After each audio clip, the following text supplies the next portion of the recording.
Hello, everyone, back to another car show, this time with working audio. I do apologize for that. Anyway, we are at Eyes on Design on the coast of beautiful Lake St. Clair at the Ford House. This is always a phenomenal show. Incredible cars. We have a great theme this time, but we're actually going to get to that a bit later.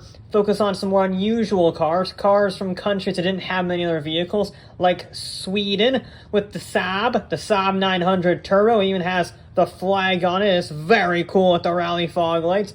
The Japanese also had a few cars, more than Sweden, but not much. The Toyota Serra, yeah, that's it, Serra, with the cool dihedral doors. Weird doors to have on such a cheap car, but I'm still not going to complain. It looks really funky and will be very relevant later on. But in the meantime, we also have the Americans. This is a pretty big segment, if I can be honest. This is sponsored by GM. After all, there's going to be a lot of GM prototypes, but also some old cars like the Pierce era or the Buicks here. Just incredibly ornate vintage cars that you would not want to tailgate you based on the size of those headlights. And then we have some more funky cars, like the DMC DeLorean or the Studebaker Avanti. This is not a replica like in the Lincoln Polar Collection. This is an actual Avanti from 1962, which is always very cool to see. Such a rare car. At least they went out on a high before they went bankrupt. Speaking of bankrupt, Myers. This is a Myers-Manx SR. And in fact, we also have the Myers-Manx SR2, its successor, also in attendance. These were made because the copyright for the original Manx failed, so they copyrighted these to try and sell, but by then the Myers-Manx copies were so cheap and so vastly available that it bankrupted his company, unfortunately. Gotta love U.S. court decisions sometimes. We're gonna go on to another sadly bankrupt company, AMC, with the AMX. It's a seriously underrated muscle car, or the Hornet 390, SC360, another very underrated, really muscular, kind of subtle coupe. And then we have the famous ones. The SC Ram with a Scrambler, aka the Scrambler with a massive hood scoop. And the Machine. I've never seen the Machine in this paint scheme, only it's white, red, and blue. But I kind of like it in red. It's very subtle. It hides the fact that it's an absolute beast of a muscle car, but there you go. Now, Dodge didn't have much of an attendance. Really, this Dart 413 was the only Dodge in attendance, and all in all, the GM brand didn't have the Chrysler brand did not have a huge say. Saying that, there was this absolute unit of a Chrysler that I did not expect to see. There's only about 5 of them in the world, and it's so big it requires 2 windshields.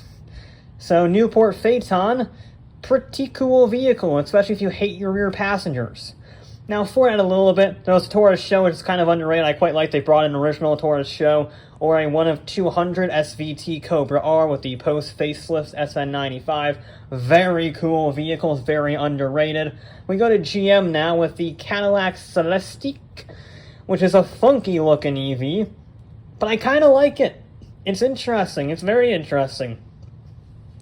I don't love it. I don't hate it. I understand why people would hate it, but I can't.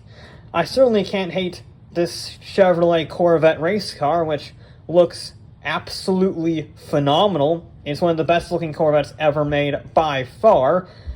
And then we go into the concepts. Whether it be the first ever concept car, the Buick Y-Job, or some of their more modern, I'll say modern 90s concepts. This Chevy Astro 1 is sort of a prototype, one of the many prototypes that Zora Arcus Duntal made to try to make the Corvette mid-engined. This one obviously failed, mainly because that looks really difficult to sit in and really difficult to drive. Yeah, it's not a very comfortable design, if I do say so myself. This looks straight out of Minority Report, or maybe I Am Robot. Another weird GM concept of the late 90s. An even weirder one, if I do say so myself, is the GM Autonomy. That's its actual name, which was coming up, and it looks like an open-wheeler, except it's sort of like a futuristic Grand Prix car, but is self-driving. which is pretty cool for early 2000s. Heck, even Oldsmobile got on in the action with the Aerotech 1, with a massive top speed of over 250 miles an hour from an Oldsmobile. Very cool. Beat the Mercedes C111, if I recall. Now, this is a really interesting one. This is a Macmin Le Mans Coupe. It was never built by the designer. Instead, what they did is they published it in, I think, Road and Track, if I remember correctly. Yeah, Road and Track. Seeing it on the screen. And then told people how to build it, to see what they could come up with. And this is one of those original cars from the original sketch in the book. It's a super unique idea, and it looks incredibly sleek. It's got the gull-wing doors, a phenomenal machine that you definitely don't see, both in terms of concept and actual execution. Now, the French were here with their pretty cool A610 with the rear-engine twin-turbo V6, but this takes the cake. This is a Bugatti Type 64, and if you've never heard of a Type 64, it's because they only made 3 of them, and I mean 3 chassis. Unfortunately, Jean Bugatti died before he got to finish this exact car, so this is the last car he was ever personally involved with before his untimely death in a car accident. And then, decades later, they got the original sketches that he was working on, finished them, and put this body on. This is the result of his sketches and his original 1930s chassis. It's a majestic car with such an incredible history. I never thought I would see it. I didn't even know it existed. The fact there's only 3 of them, the fact it's the last ever car worked on by Jean Bugatti himself. It's a gorgeous car. It's one of the best-selling cars I've ever seen. And yet, we still aren't done, not even close. Now, we do have a little bit of a commercial break with the Germans. I mean, I like the Germans. The Porsche 911 Turbo with a GT2 style body kit is pretty cool. The Audi El Quattro is very cool.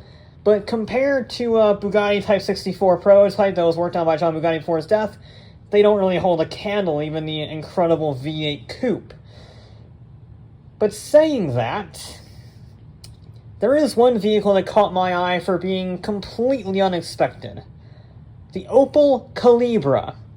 A car that I didn't even think was, I guess it's legal in the US because 1996 and the 25-year import rule, but I never thought I would see an Opel Calibra, and that's just cool.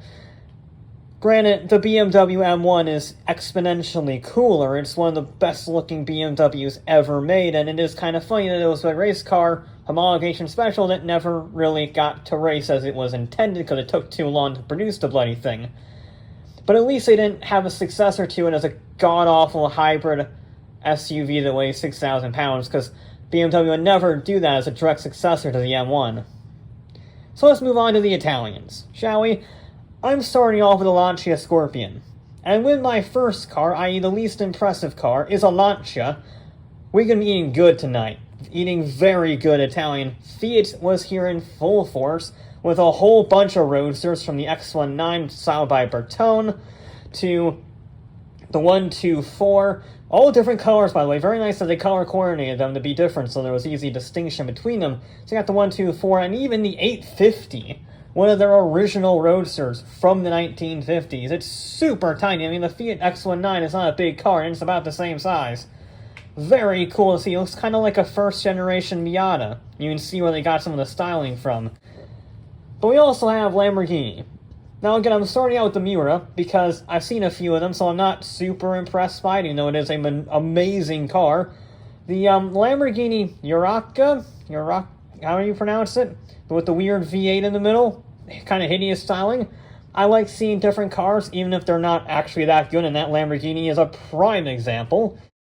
The Maserati AM115, while being a slightly silly name, is definitely not a silly-looking car. In fact, it is far more beautiful than the Ferrari 400i here. Not that that's a very controversial opinion. I do like seeing a new Ferrari. I've never seen a 400i, but it's not exactly a looker. It's sort of funky in the Ferrari lineup. It's a bit of an odd one out. The 250 Berlin Lusso is not an odd one out. Between the shark nose front and the pearlescent blue paint, it is gorgeous. One of the most beautiful cars in show, and there's a Ferrari 330 Spider, or I guess technically GTS, in attendance, and the 250 just blows it out of the water completely. And I say that as a fan of the 330. And Alfa Romeo had a pretty good attendance too. Another bright red Italian roadster with the Spider there, or a more touring car homologation special, the Giulia GTA. The Alfa Romeo Montreal, while a strange name being named after a sort of subpar Canadian city, is an equally muscular yet beautiful Alfa Romeo, and yet the most beautiful of all was not red, it was blue. Because the Giulietta Sprint Speciale, while not the rarest Alfa Romeo in any stretch of the word, is maybe the most beautiful besides like the 33 Stradale. It's so streamlined, it's so elegant and perfectly styled. Equally blue, if not quite as beautiful, the Lotus Esprit is very wedge-like, very angular. And we're moving on to the British, if you couldn't tell, with the Arnold MG. So this is before MG became their own company. This was one of their grand touring cars that they built post-World War II.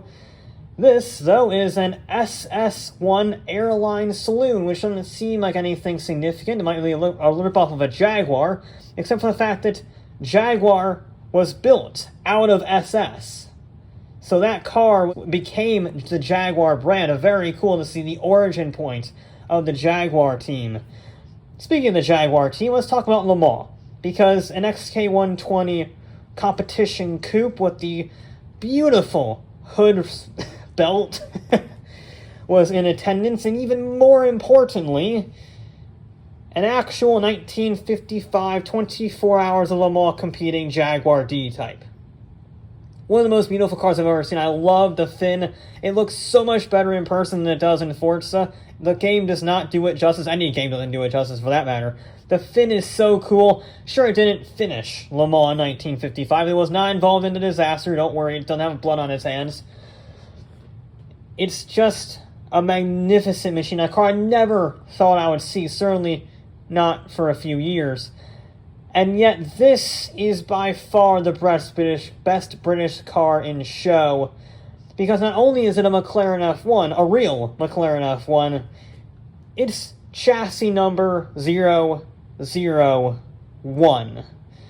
Now I'll be honest, I thought I would see a McLaren F1 later on in the year at a different show.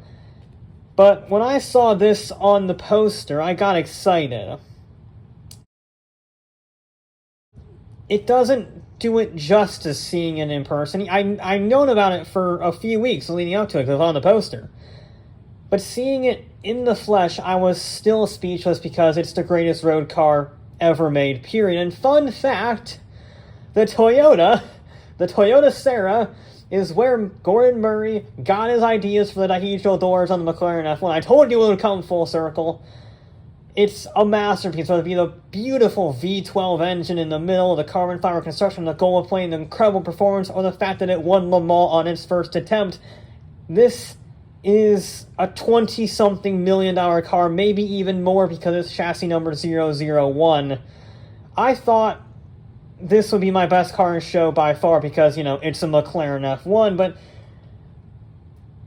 it was a lot tougher of a decision than I thought it would be. It's still my favorite car because it's chassis number 001 of the greatest road car ever made.